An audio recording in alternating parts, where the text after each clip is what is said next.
Hello again, OSHA. My name is Elliot Dines, and I'm applying for the acting conservatory at the Orange County School of the Arts for 10th grade. And my second monologue is adapted from the book Let's Pretend This Never Happened by Jenny Lawson. This book is totally true, except for the parts that aren't. You could think of this as Little House on the Prairie, with more cursing. And I don't know what you're thinking. Little House on the Prairie was totally true, but I'm sorry, Laura Ingalls was a compulsive liar, with no fact checker. If her mom was watching this today, she would have said, "Oh, geez, I don't know where Laura got the idea. I'm a little girl who lives on the prairie story."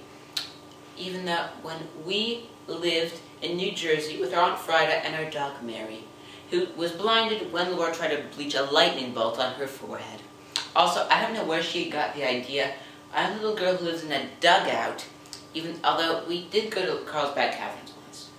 And that's why I'm better than Laura Ingalls, because I actually did live in a dugout. And the reason this is 90% true is because I relish not getting sued.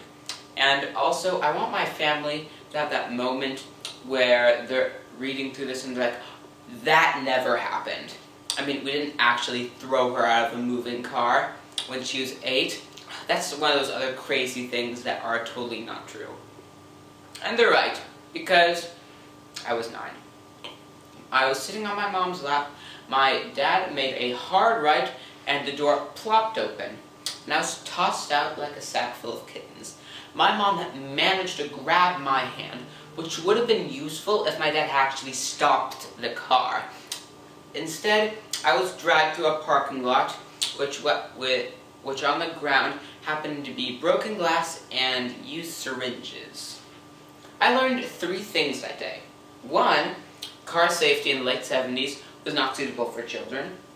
2, always leave before the officials arrive, because the organic sting of medicinal acid at the sadistic abundance of a driver will hurt far worse than any injury you can obtain by being dragged behind a moving car. And 3, don't make me come back there, is a blatant threat. If your dad has been driving in the car for 4 hours with 2 screaming kids in the back, and he starts to get real quiet.